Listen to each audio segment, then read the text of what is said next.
I just want to do God's will. What you're seeking is a blessing from God. You must expect a miracle. You have the power of choice. Believe on the Lord Jesus Christ. Welcome to Life Today Live. I have a question for you today on this Monday. Are you in control? Do you ever feel like you're out of control? Hey, we just went through COVID. I know some places are still heavily affected by that. Talk about not feeling like things are in control. And of course, inflation. I mean, there's all sorts of external things, but you know what? We could ride through that, I think. But if you feel like you're losing control inside, it doesn't matter how great the economy is, how at peace the world is, it's chaos. I have another question for you. Do you really want to be the one in control, or is there a better solution? Judy, good to have you here today. If you guys are watching live, you're invited to be a part of the conversation. Today's guest is Joanna Weaver, and she has a book that drops in just a couple weeks, so you're getting this nice and early, and we'll tell you about some special deals a little bit later. It's called Embracing Trust, and this is one of those, if you've been around the church at all, we like to talk about this, but it can be very difficult to do.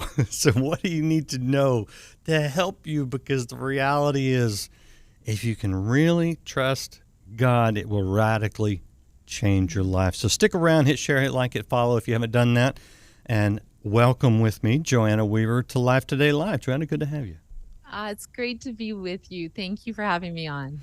So where do we even start here? Because it's one thing to say it. You know, I trust God. And it's a great bumper sticker. It looks great on the wall, but it's not as easy to actually do on a daily basis. Oh, absolutely. And I think the reason is because in our fallen DNA, we're wired to distrust. I mean, in a way, that was the sin that got Adam and Eve kicked out of the garden, was distrust. The enemy sowed doubt, is God really as good as you think he is? Well, that's Maybe a big he's one. withholding something good from you. And so when Adam and Eve bought that lie, distrust or ushered fear into the world. All of a sudden they were naked and afraid, and they hid. And I think even as Christians, if we're not careful, we can find ourselves following, almost defaulting to fear rather than faith. We have to choose a different way of life. But that's what's so beautiful about the Holy Spirit, is that's what he came to do, is to help us choose a different response. But I think too often we just kind of react to situations and circumstances rather than even considering there might be a different choice. Well, but come on now. Let's be honest. Look at the world. Look at what's going on. Exactly. I have reason to fear. I'm justified in my fear. How do we deal with those very real things that are out there? Absolutely. And I think that that's what's so beautiful about Jesus. He never asked us to be in denial. He said, in this world, you're going to have trouble.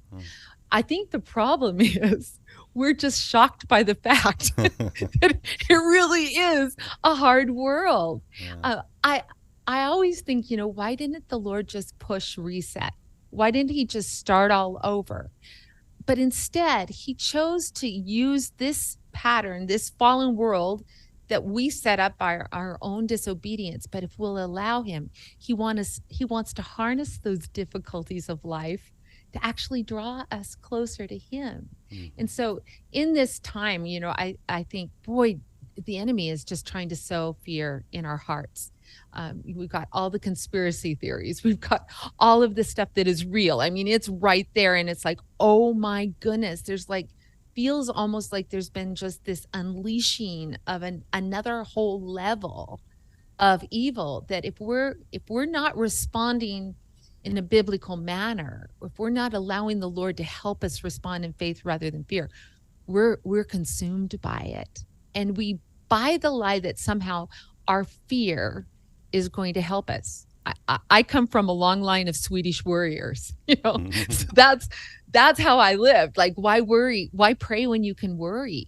And yet worry has done nothing for me. It really doesn't. Like Jesus said, it can't add anything to your life. It only takes away. So we're faced with a choice. Am I going to default to fear, or am I going to default to faith? And And I really believe the Lord wants to help us choose faith over fear. So are you suggesting that fear and worry would perhaps be enemies of trust? Would those be a couple of warning signs, you think? For me, it is. Yeah. For me, it is. Yeah. It's when that spiral, right? Like all of a sudden, I don't know about anyone else, but sometimes I can be doing great with the Lord, but fear like sideswipes me. Something happens, and like my first response, and I think it's okay that my first response is fear. God kind of wired us like with survival instinct of what they say, flee, fight, or freeze. And so some of that was survival. And yet when we bring that into our everyday life and make that our response, I feel like we're living at this level of tension where everything's fear and it doesn't take much to throw us off. Yeah. Are there any other common signs that I have a trust issue when it comes to trusting God? Yeah. Well, I think the one thing is if I'm afraid to really surrender, right? Because the thing is, it was distrust that got Adam and Eve kicked out of the garden, but it's trust that I believe is the key back to the garden, back to that intimate friendship with him, and coming back under the umbrella of his provision and his protection and love. And so if there's something where like, I love you, God, I give you my heart, but I'm going to take care of the rest of me. That's probably the biggest sign that I've got a trust issue with the Lord. If I, maybe I think sometimes our disappointment with the Lord, that he hasn't done what we thought he should do, and how we navigate that disappointment can become a wedge in our hearts. I know for me, when I start feeling myself getting spiritually cold, sometimes it can be related back to a place where I'm not really trusting the Lord and I'm believing the lie that it's all up to me. There are so many signs, but I think when you strip away a lot of it, it really does come down to this issue: will I trust you, Lord? Let me ask you this, just from personal experience, from personal failure. I have found that an easy mistake to make is to go, I trust God with the big, really important things. Yes. But that's really not how it works. It's those daily little things that really make the difference. Have you run into that? Oh, absolutely. And I think the Lord is so kind that he does want to train us in the little pieces. The whole book is really kind of based on Proverbs 3, 5, and 6, that, it's so many of our life verses. And yet, are we really living in trust? Trust in the Lord with all your heart, and do not lean on your own understanding. But in all your ways, acknowledge him, and he will make your path straight. And so kind of just break that down in the book. And for me, it's, can I acknowledge him in all my ways? For me, that's been a real crux. Like, not believing the lie that it's all up to me, not waiting for the big trauma and trial to invite him into the equation, but bringing him in each and every day, even to those little decisions, when fear's triggered, rather than letting fear trigger panic, let it trigger trust instead. And it is, I think, trust's a muscle, right? It's a choice, a daily choice that we have to make. Sometimes I think we think that trust has to be a feeling, but it isn't. It really is a choice. In fact, I wrote about, just as it isn't a sin to be tempted, neither is it a sin to be afraid. It's just what I do with that fear. Yeah. Oh, yeah. You're preaching one of my sermons now on the temptation thing, and James will walk you through that if you don't understand. But we're all tempted. We don't even choose the way we're tempted. We all choose what we do with it. And in the same trust, that's a big one. It's interesting that part of Proverbs stuck out to you, because in my life, I found out that it was when I hit stuff I couldn't make sense of, the stuff that I could not understand. What am I going to do with it? And that's where I had to really learn to exercise that muscle and choose to trust, because otherwise I'm the type of person, that's my personality. I like to understand things. If I understand something, I'm more at peace with it. And there's stuff I just don't understand. Absolutely.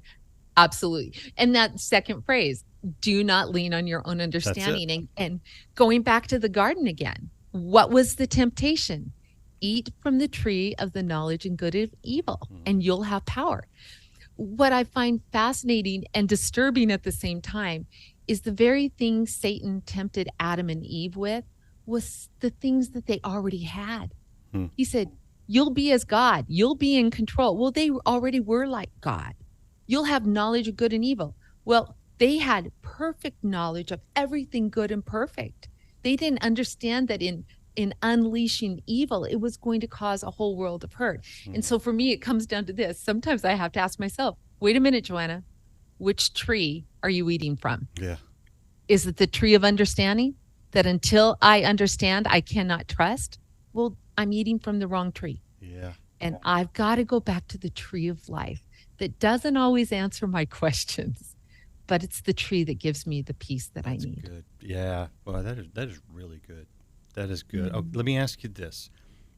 Do you find, and I know you do because it's so pervasive, that if we had a bad parent or bad parents or no parents, that we project that human failure onto God, and because we had untrustworthy parents, we didn't have parents to trust, we find that we have a real hard time with a heavenly father, especially using that terminology if you had a bad father. Right. You see that a lot? I think that it definitely affects us. But, I have to go back to my own life. And honestly, I had the world's best parents, and I still had trust issues with God. So for me, I'm not sure it's so much a nurture issue as a lower nature issue. That my lower nature, I call her my flesh woman. She's like a 683-pound sumo wrestler chick that is just fine as long as you do it her way. But the minute you cross her will, the minute she can't understand and she has not given pre-authorization to that particular action, she freaks out. And so I've had to come back to the point of where the Lord's just said, Joanna, I just need you to trust me. And I'm asking you to go all in with me with no promises, no assurances that I'll do everything you want or you'll even understand why I allow some things to come your way. I'm asking you to trust me. It's interesting. All of us want joy and peace. Isn't that the thing we're after? And isn't that the lack of joy and peace that makes us fear and not trust? And yet Romans 15:13 says, may the God of peace, the God of hope, cause you to overflow with joy and peace. But then it adds the key, as you trust in him. So the thing that I'm looking for will never be found in understanding what I'm going through. Yeah. It's only going to be found in trust, because there are just some things God's not going to answer this side of heaven. And I love that he can handle my questions, but here's the problem. Can I handle my questions? And if they become a wedge between me and the heart of God, then I've got an issue.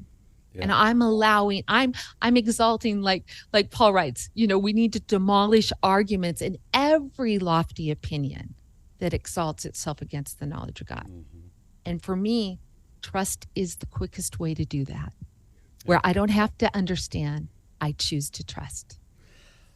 My brain works with mental pictures oftentimes, and the way I kind of see this is a child on the 10th floor of a burning building out there on the fire escape, and the fireman that's got that ladder that goes up, and he's standing there saying, just reach out and let me take you. And a child, you got fear that's very, very real, very justified.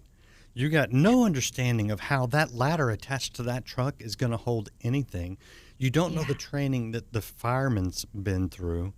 And you have a sense of the danger of the fire, but you may not even know the urgency of getting away from that building right now. And I feel that way a lot of times, and God's going, look, just reach out and let me carry you. And I'm going, but there's so much I don't get here. And Yeah. Do I really know you? I know you're in the God suit, but do I really know this fireman here? I don't know. How do we get beyond all of our stuff and just really 100% trust? Because you got to let go of that rail to get on the fireman's ladder. Exactly. Oh, that's such a good picture.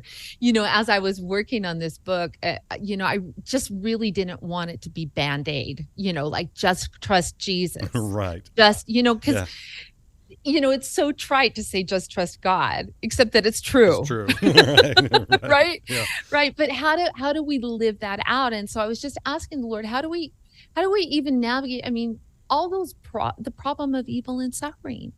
If God's good, why does he allow all of these things? And so I think so many times we allow our questions to derail us before we ever begin to trust him. And again, it's the tree of knowledge. If I can understand, I can trust. For me, I was even asking the Lord, what comes first? Is it surrender and then we can trust? Or is it trust so we can surrender? I think it's both. It's the chicken and the egg, right? Yeah. And it kind of depends on, where does God have you right now? Is he asking you for surrender? Well, as you surrender, you're going to discover a deeper trust. Or is he asking you to trust that's going to lead you to a deeper surrender? Mm. And for me, honestly, I think that's the key question is, will I surrender all? That's what changed my life. Gave my heart to the Lord as a little girl, experienced the Holy Spirit in a powerful way. And yet it wasn't until I was about 13 or 14 and Jesus said, I love that you love me, but I want all of you. I want you to go all in with me. And there were no promises of reward, no promises that I'd get what I'd want on the other side of surrender. But when I took that leap of faith into what felt like utter darkness, so afraid of the unending fall, I discovered his everlasting arms underneath me. And I think so many times as Christians, we've got heaven, but we don't have that living relationship here on earth. And we only trust the ones we know. And so as we pursue a deeper relationship with him, we come to know the God we can trust. But I found that I can't know the God I can trust until I surrender to the God I don't always understand. Yeah. And it is admittedly hard. So if you're watching and you're thinking, I don't know, we get that. Yeah. But, it's like that trust fall. You will be caught, because it's not some teenager standing there behind you. It's the God of the universe. I want to show people your book, Joanna. Again, it's called Embracing Trust, and this one comes out in just a couple of weeks, on the 16th, actually, of August. And it's August, if you can believe it. But if you pre-order this guide, there's a couple bonuses. Tell me about those bonuses, and then I have another deep question for you. You bet. Well, yeah, if you order before August 15th at embracingtrust.com, you can turn in your receipt to get a free audiobook, which is really cool. But then we've created a downloadable workbook for the back of the book study to take you deeper. I hope you get a lot out of my book, but I want to take you to the most important book, the Word of God. And then there's some beautiful printables and some other gifts that we have. Very nice. I had your JoannaWeaverBooks.com up, but if I can do it real quick, I want to show people the website. It goes right, yeah. Oh, does it go there? It looks like that. Okay, thing. yeah, I see it too. Okay, so embracingtrust.com. Either of those places will get you there, and you can pick that up if you're like, this is good, this is helping me, I want to go deeper and get more trustworthy. Do check that out. Here's an interesting thing, because you just talked about a thing that I think is huge, which is surrender. Less of me, more of him, But yet your book is divided into two parts, letting go and holding on. What's the holding on part?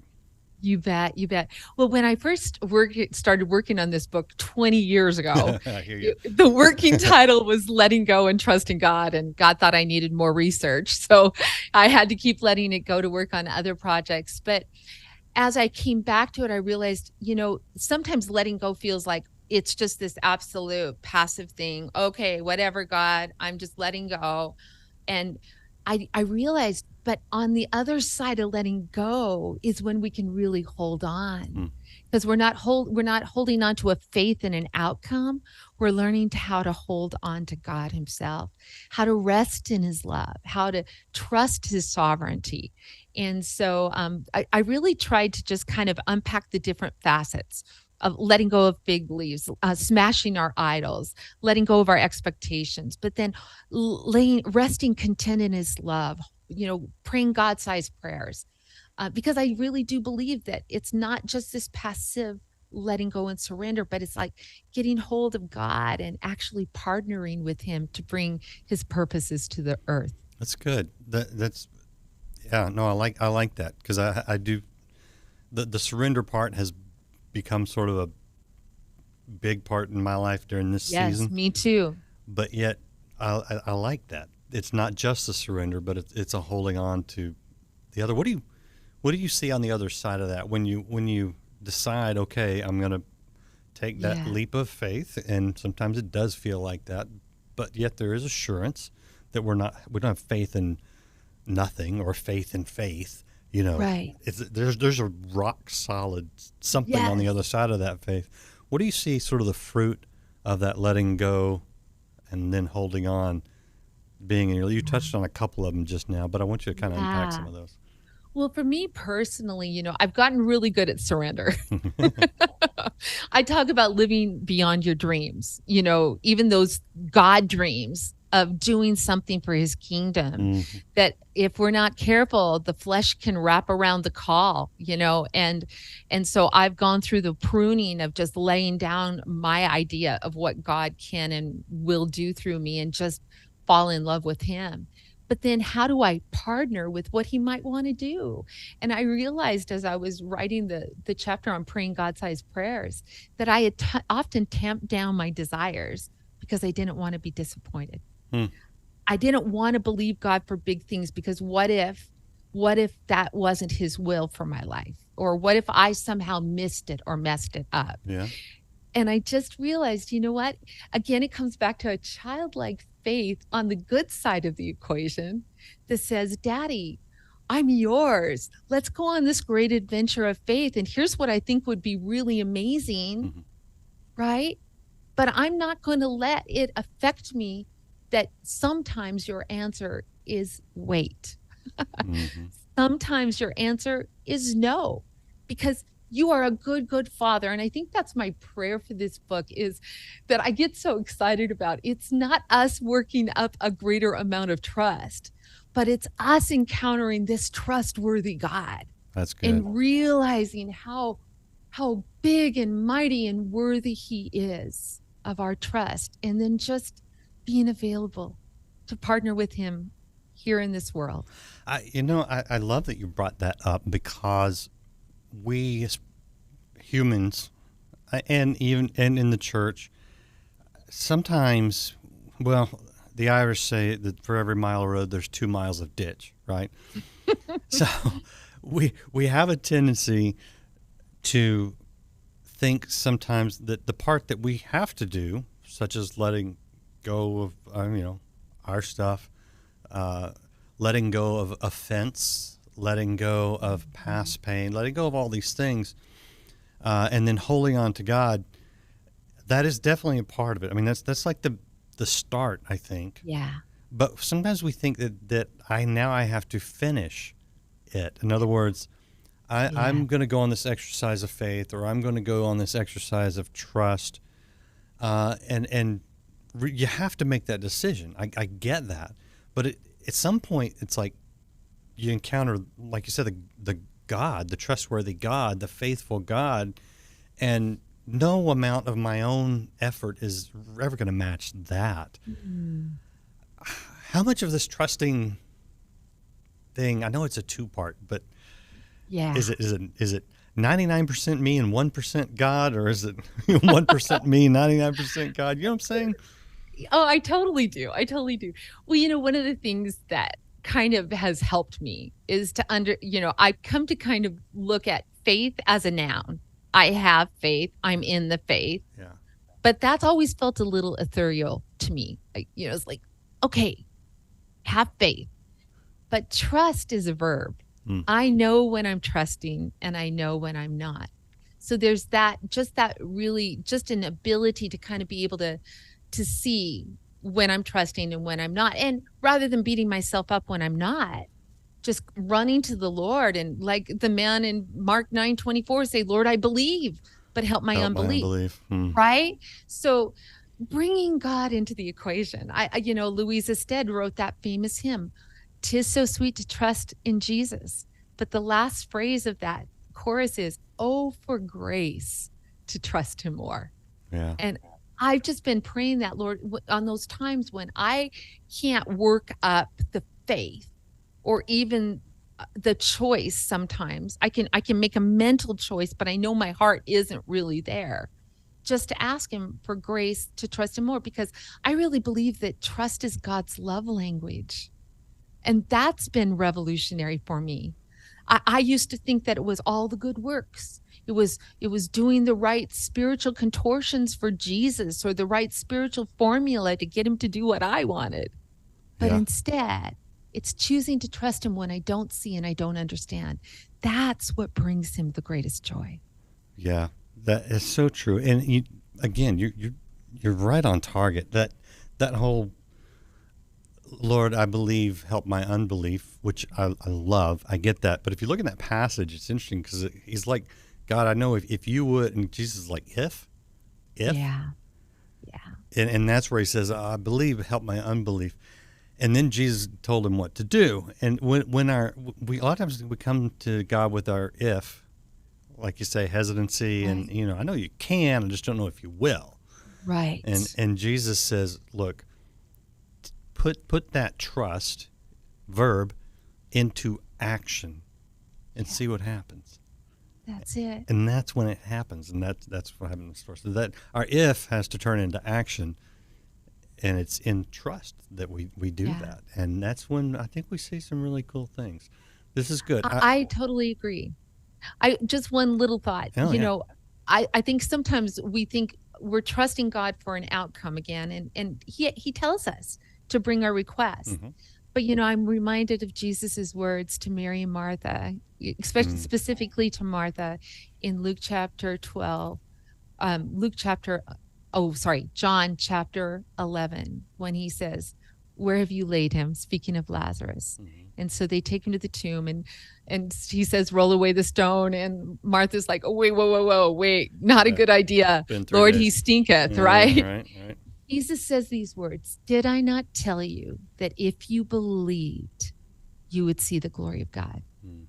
And I think sometimes we so limit God by thinking, I'm going to trust you for an outcome, not realizing that in that act of trust and learning to believe him, we see him.